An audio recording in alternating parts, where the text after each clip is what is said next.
いらっしゃいませ。また来てくれたのね。今日も一日お疲れ様でした。モッドやリソースパックをゆったり紹介するモッドラウンジゆかりへようこそ。ここでは週末の夜をちょっとゆったりお茶やお酒を飲みながら見ていただけるような緩めの紹介動画をご提供いたします。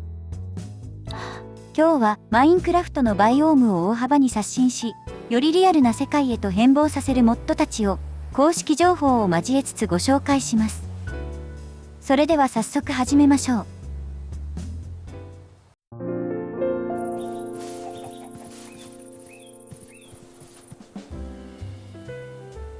William Withers overhauled Overworld。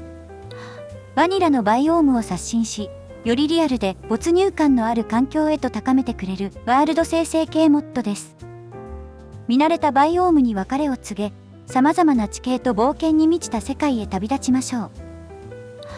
このモッドはバイオーム間の違和感ある切り替えをなくし、より自然な世界の流れを実現してくれます。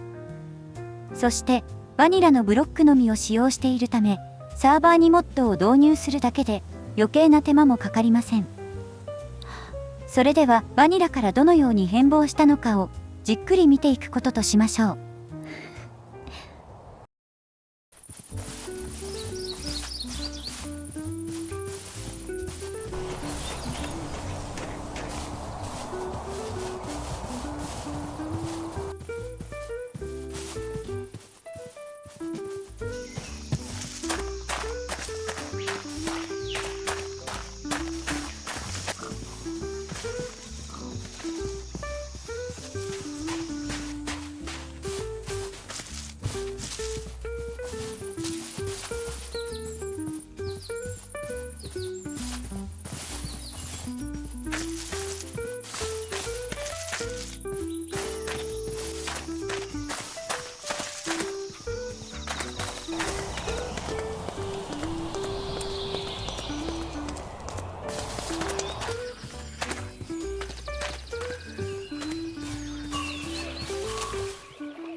ここで紹介できたのはほんの一部でしかありません。ぜひあなたの目で実際に歩いて見て回ってください。お散歩するだけでもワクワクしちゃうこのモッドはきっとあなたの心を癒してくれることでしょう。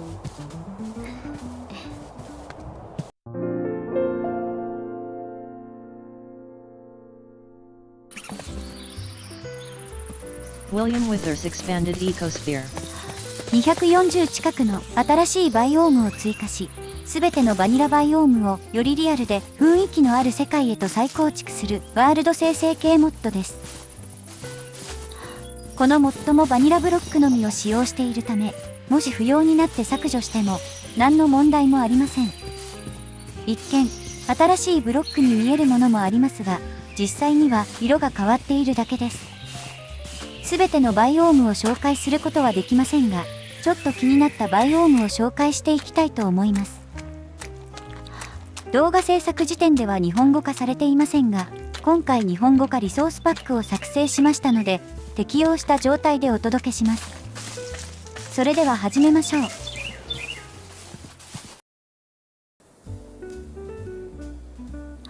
画面中央に表示されているバイオーム名は、トラベラーズタイトルズというモッドを使用して表示させています。新たなバイオームに入った際にバイオーム名の表示をしてくれるので、バイオーム追加系モッドを導入した際に大変重宝します。もちろん類似モッドもあるので、ぜひ検索してみてくださいね。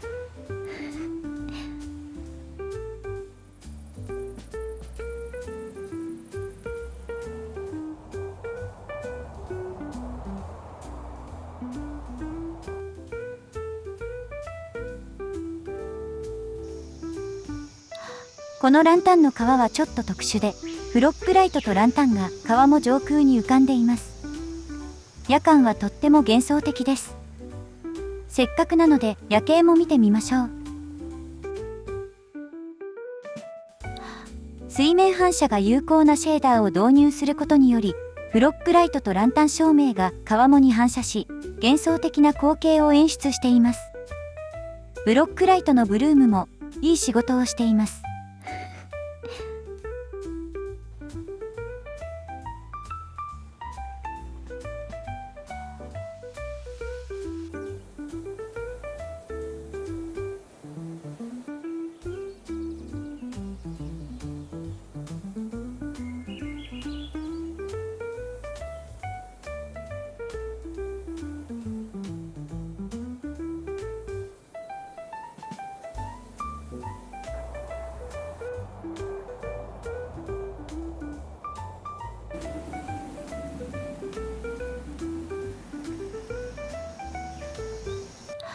とても特徴的なバイオームが出てきました。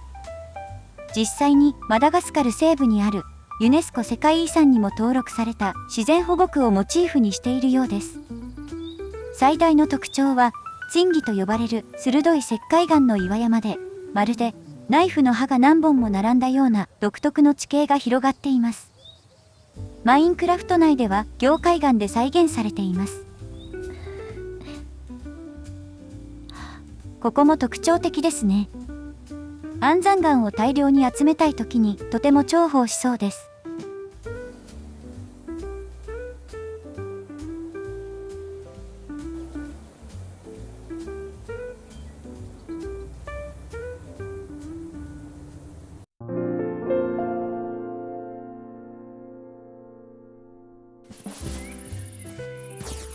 Biomas Vanilla Renovados。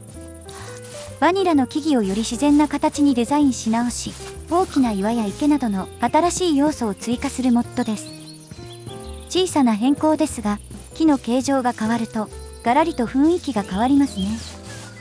それでは早速見ていきましょう。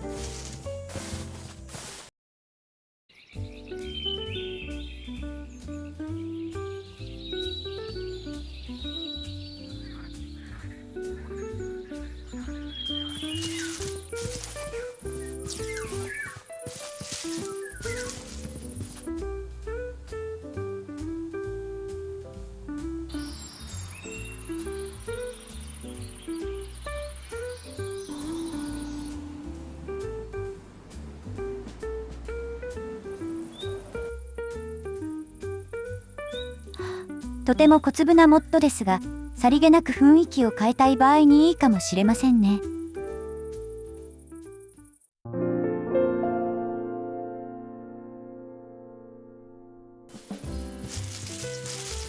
セコイア。セコイアの木が生息するバイオームを追加するモッドです。セコイアの木はアメリカ合衆国に生息する非常に巨大で長寿命の針葉樹で、通称レッドウッドやジャイアントセコイアと呼ばれる種類のセコイアが存在します。2000年以上の寿命を持ち、最大で高さ115メートルにも達する世界で最も高い樹木の記録を持つ木でもあります。そんなセコイアが林立するバイオームは現実ほどの高さは持ち合わせていませんが、その異様に圧倒されること間違いないでしょう。もちろんセコイアの木材系としてクラフトもでき、階段やハーフブロック、フェンスや感圧板などの基本的なものがクラフト可能です。それでは追加されたバイオームを少し見てみましょう。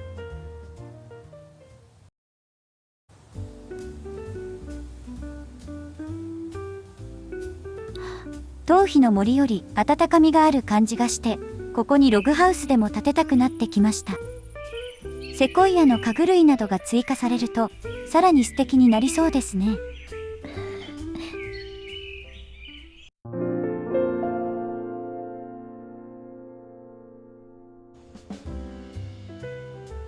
Tree Giant。さまざまなバイオームに応じた巨大な木々を追加するモッドです。動画投稿時点でオーク、白樺、頭皮、ジャングル、桜の巨木が追加されています。先ほどのセコイアも圧倒されましたが、こちらはもっとすごいですね。あまりにも大きくてかなり遠くからも目立つので、いい目印になるでしょう。この付近に拠点を建てたり、木の枝の上にツリーハウスを建ててみるのも面白そうです。しかし、地面に落ちる影の範囲が広いせいか、モブが湧きやすいのが難点です。それでは、各巨木をじっくり見てみましょう。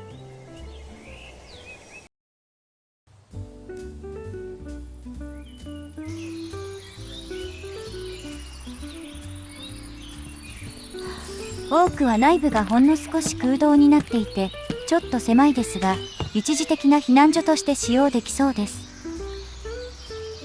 ここを拡張して拠点にしてみるのも面白そうですね。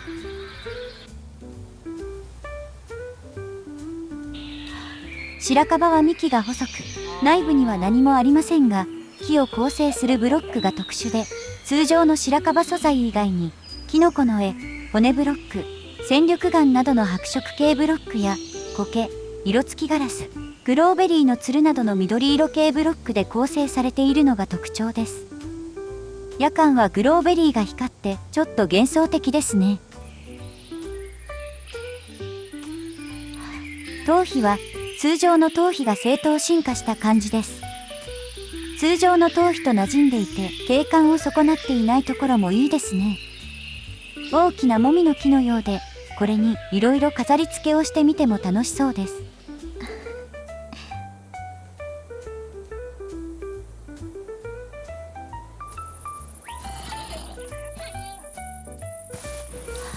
ジャングルの木は内部に螺旋階段が据え付けられていて、登ることも可能です。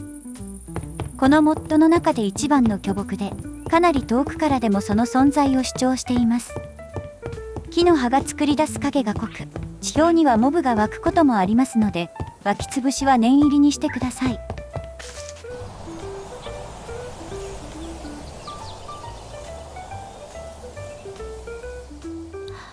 桜の巨木は特に変わったところはありませんが、木の幹のうねり具合や根の表現などがとても素敵です。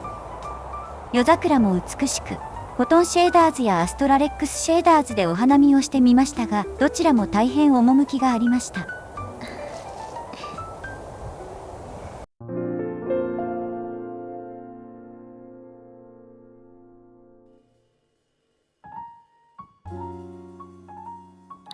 本日はマインクラフトのバイオームや構造物の改善と追加に焦点を当ててお届けしました。どれか一つでもあなたの心に響くものがあれば幸いです。週末の夜、お茶やお酒を片手にゆったりと楽しんでいただけたのであれば幸いです。次回もお時間のある時にふらりとお立ち寄りいただければ嬉しく思います。さて、そろそろ閉店のお時間となりました。本日はこの辺りで店じまいとさせていただきます。ご来店誠にありがとうございました。あ、チャンネル登録と高評価、ぜひお願いします。それでは、またのご来店をお待ちしています。